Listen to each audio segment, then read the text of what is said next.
Good morning to everybody. How you doing? Hope all is well. Keep up the beautiful work.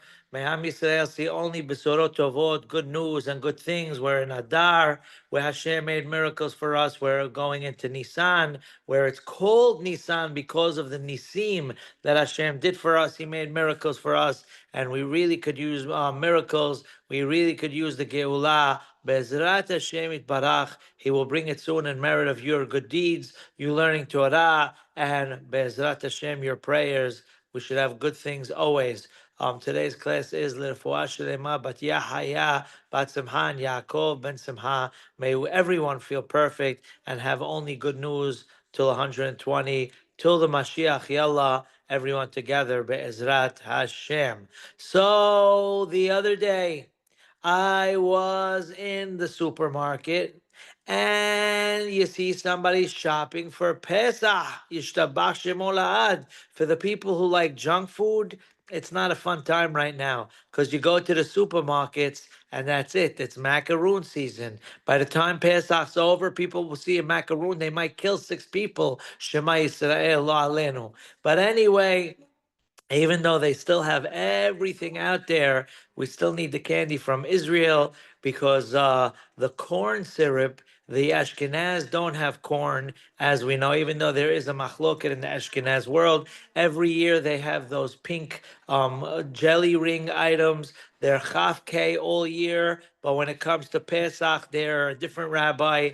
And some people say yes, some people say no, some people say it's the son, the father passed away. So we don't get into all these things. But there are some rabbis that say, even according to Ashkenaz, if you derive something from the corn or the rice, since it's only a humrah, the rice and the that they don't eat, and the legumes that they won't eat, you can't get real peanut butter because that's Ashkenaz, because that's also considered like a bean, like a rice, like a grain. Any item that grows from the ground, that's a legume, as they say, kitniot, kotniot, they hold it's no good, but there are some that hold, but 99.99% say even if it's derived, they don't have it.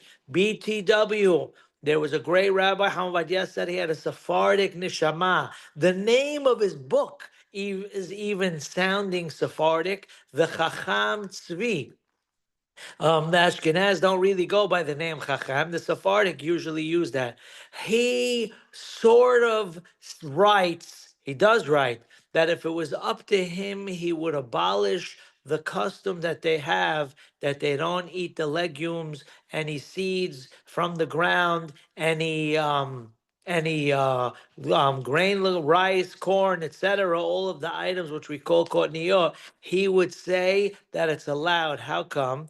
Because since they don't have a lot to eat, how much gefilte fish and potatoes could you eat? So they need more food. So they bake a lot of matzah. And by baking a lot of matzah, unfortunately, because you need so much, there's so much supply and demand, at least back then, he said, then they're not as careful as they should be because they're mass producing.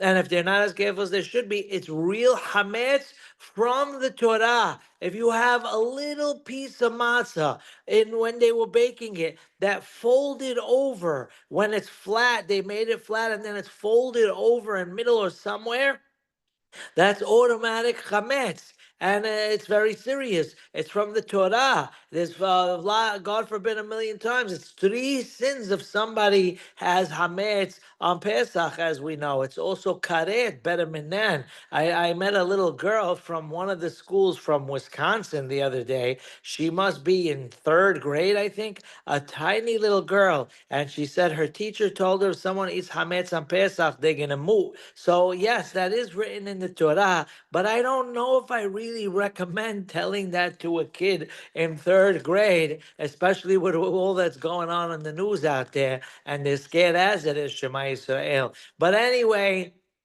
thank God it was from Wisconsin and no one around here. But anyway, back to our subject. Of course, it's a very serious thing. And he said the corn and the rice and all of the above is only a chumrah. It's a stringency. And hametz on Pesach is from the Torah, as just mentioned. He said, and they mass produced a matzah. So if it was up to him, he would abolish it. But there is a custom, and they have a custom. Minhag avotehem biadam. Minhag Yisrael Torahu. We know the letters of the word minhag is the same letters as Gehenam. I hope that third grader girl is not listening to the class. You switch around the letters, it spells Gehenam, meaning if you switch around the custom, there's Gehenam, Shema Yisrael. So therefore, we have to be careful with the custom. And yes, the rabbi mentioned if it was up to him, but it wasn't up to him. And therefore, everyone has to follow their tradition. So when I was by the supermarket not too long ago, I saw a fellow. He brought garbage bags from home and he brings them to the supermarket and he lined the inside of the shopping cart and he put the products that he was buying on those items on the garbage bags because it could be someone had a bag of flour in a cart and he sometimes they throw their kid in there, God bless. Sometimes they throw 97 kids in there, God bless. But he throws a kid in the shopping cart and the kid decides to play surgeon on a bag of flour. So the whole thing gets hametz or soda spilled or so whatever it is. So there is hametz. They don't sit there washing and scrubbing the carts. So each to their own. Does a person have to do that? No. But he wanted to be strict. And when people are strict, if they're not bothering anyone, we let them live. Sometimes you have a guy walking home with a talit and you have people wanting to stone him. What are you doing? Etc. We let people live. We everyone has their own shtick, as they say, and if leave them alone. But anyway, why did he do that? We know there's a concept on Pesach itself. Hametz b'mashehu afilu ba'elef lo batil. A tiny, tiny drop of hametz on Pesach does not get annulled even in 1,000 times more. We know during the year, if someone has a kibbeh ball fall into ras pudding and it's dairy and there's 60 times more ras pudding than the kibbeh, you're allowed to just take it out and you're allowed to eat the pudding, but you can't have the kibbeh, of course, unless you want to sit there making hagala on it. But no, you can't do that. We'll talk. But anyway, why we know something is batel and shishim. And don't try this at home without asking your local rabbi. Even an AI rabbi doesn't count for these items. But if it's a dry item, like 3 pieces of meat, let's say, one is not kosher and there's 2 pieces of kosher meat, it's annulled in majority. You don't even need 60 times more. Imagine if one not piece of kosher meat falls into 2 other pieces of meat and you can't tell the difference and they're mixed together, you're allowed to eat all 3 pieces of meat, believe it or not. And like I said, don't try it at home. Ask your local rabbino. However, when it comes to Pesach, majority is not good, 60 is not good, afilu ba'elef lo batil, even 1,000 times more, it's not annulled. So that's why people are so careful on Pesach. As a matter of fact, this is something you don't have to do either. There are people that will buy spring water before Pesach, keep it in their home, and cook with spring water. They will not cook with water from the sink on Pesach. Why? Because in the reservoir, there could be a guy fishing together with Fredo. How you doing early in the morning? And all of a sudden, he's drinking, let's say, beer or something. And instead of 1,000,000 bottles of beer on the wall, he throws a bottle of Stella in the reservoir. He thought no one was watching, but Hashem is watching, and we don't litter, of course. So now that little hametz went into the reservoir, and the chametz that's in the reservoir went into your pipes, etc. And if you cook with it, it's a problem. Is that a problem on Pesach? Technically, it might should be a problem. Why? Because on Pesach itself, even in 1,000, it's not annulled. So Rabino Grande tells us when our rabbis tell us even in 1,000, but it doesn't mean even in 1 trillion. Okay, if that's so little hametz that even though, like we said, if you have a whole pot of chicken soup the size of the dinya and you throw a little Cheerio, a kid finds a Cheerio in it, not to get mixed up with a Manischewitz Cheerio, and that if you throw it in the pot, the whole thing might explode. But he throws a Cheerio in a pot of in a pot of soup. The entire pot of soup on Shabbat on Pesach is not kosher. Why? Because, like we said, 1,000 times is not more. But if it's a whole reservoir where you have a whole lake bigger than the Dinya, and it's in the water system, that's already. And a guy was put a little piece of bread on a fishing hook to go try to go some fluking. So do we say it's not annulled? And Havadia brings many reasons why you're allowed to cook with water from the sink on Pesach. But Hamadia does say if someone wants to be strict and bring water into his home before Pesach, then and cook with that, then yes. Do you have to shower with that spring water? Absolutely not, because you're not eating it or drinking it. But the kibbeh hamda that you make, that the wife might take, God bless, water from the sink, there might be, like we said, one guy going fishing and etc. But Hamadia says it's allowed, but if someone wants to be strict, you're allowed to. But what's the difference with spring water and water from the sink? Maybe with a guy who went fishing in the Poland Spring and he threw in a piece of bread. So this is the rule, mucho importante.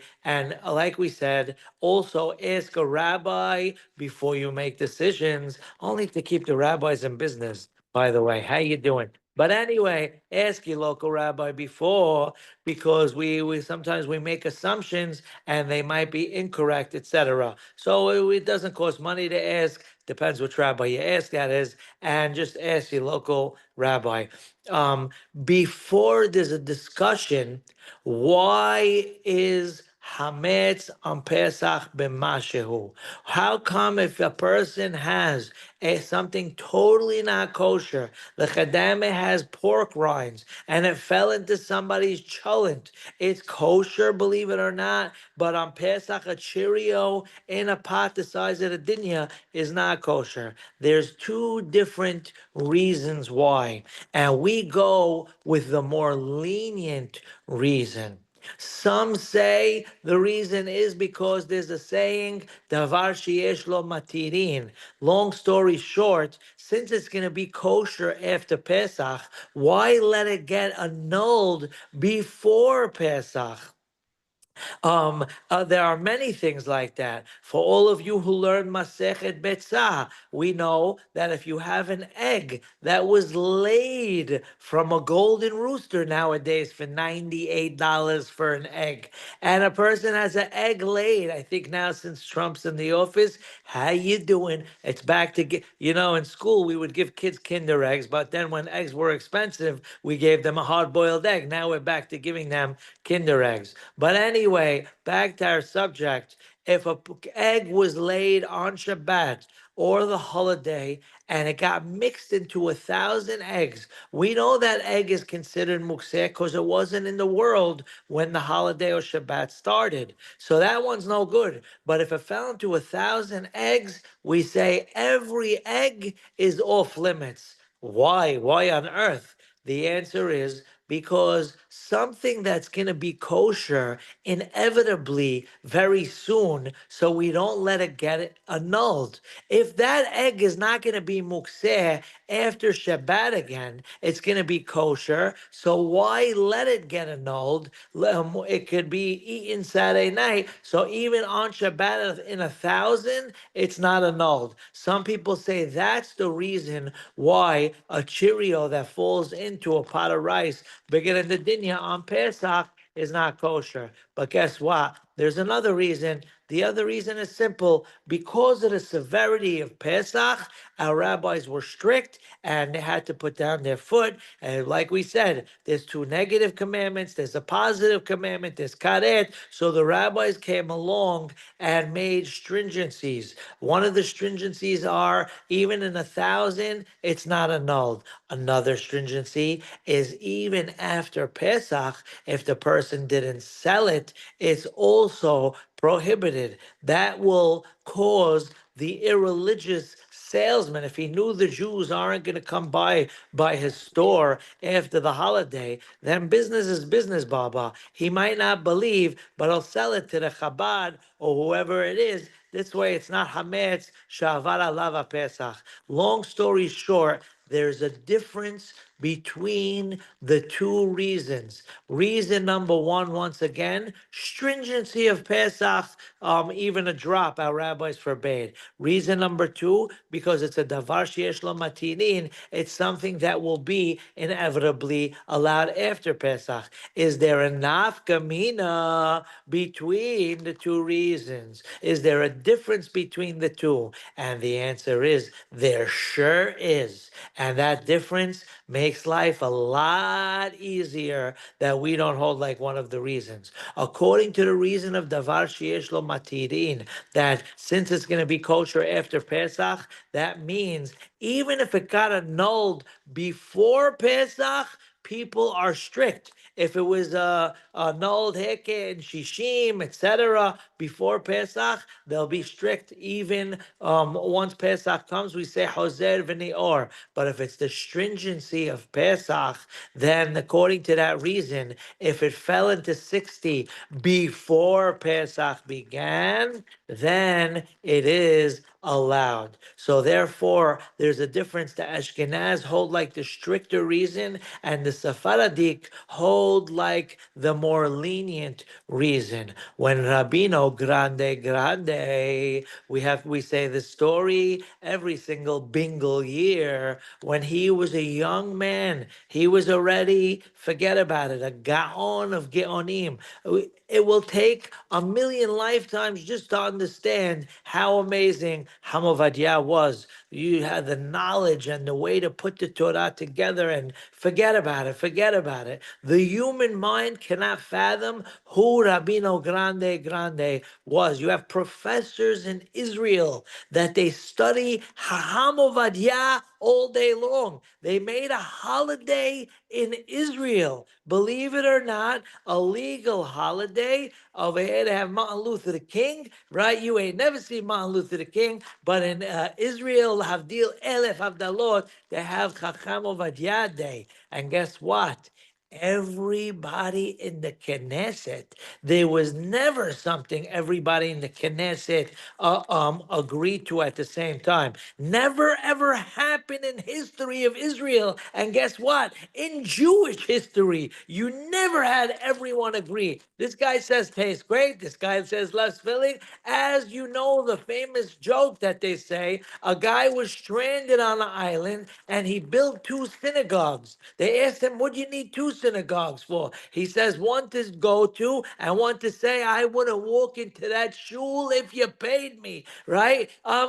Because we have opinions, etc. They had a vote in the Knesset, and everybody voted to have the most irreligious Shema Yisrael, the leftists that some of them, I don't even want to say, prior to October 7th, tried to stop Brit Milah on the eighth day. Imagine in the Iron Curtain where the whole family could get killed. They're practicing Milah. And over here, pre-October 7th, you had some people, they said, Hazit the kid, he's only 8 days old. Maybe he doesn't want to believe in it. When he's 13, then ask him, Shema Yisrael. And thank God they don't exist anymore, those people. And everyone in the entire Knesset, Yishtabach Shemo, voted to have Chacham Ovadia Yosef holiday in Israel. Maybe we should make a class trip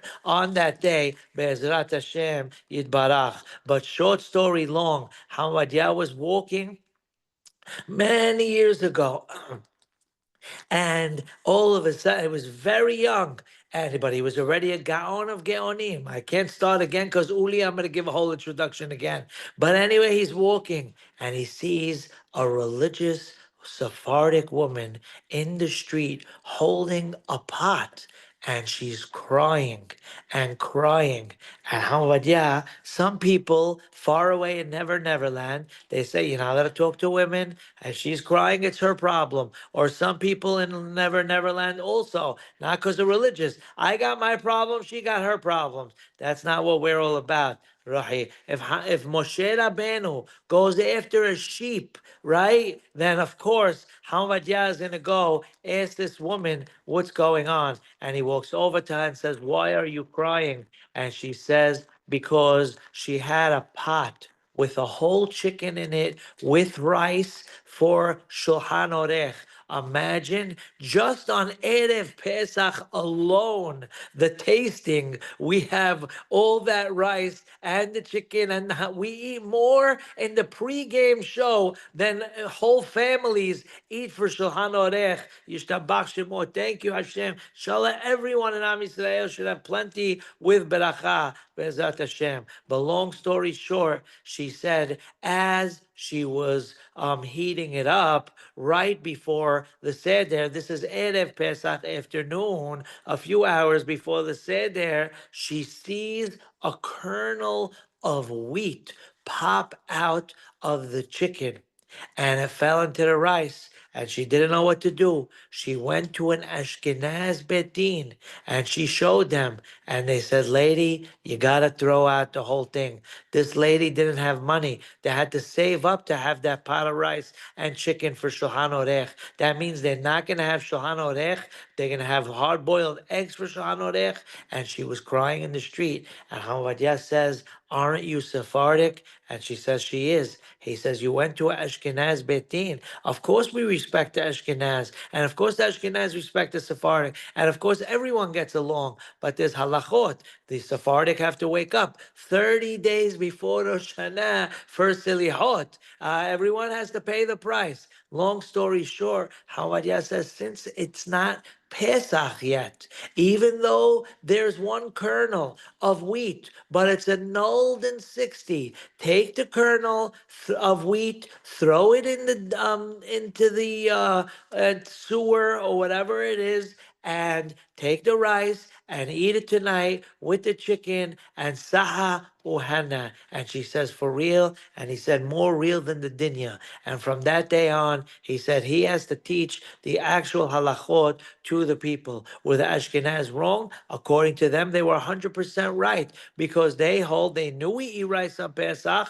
They respected that. But according to them, the one kernel is not annulled before Pesach. And Rabino Grande said, it is annulled. But yes, it is a beautiful story. And that's what Rabino Grande is all about. But we have to keep in mind that always, before we make assumptions, make sure to ask your local rabbi. So the reason why we said that spring water before the holiday, even if there's hametz inside, that might be microscopic, but it's annulled according to Sephardic tradition before Pesach. And that's why if some people want to be strict, they can be strict, but at the end of the day, you don't have to. There was a story a couple years ago that there was a lot of one of the local stores had yebra, that the rabbi said the yebra leaves are good, but there was a mistake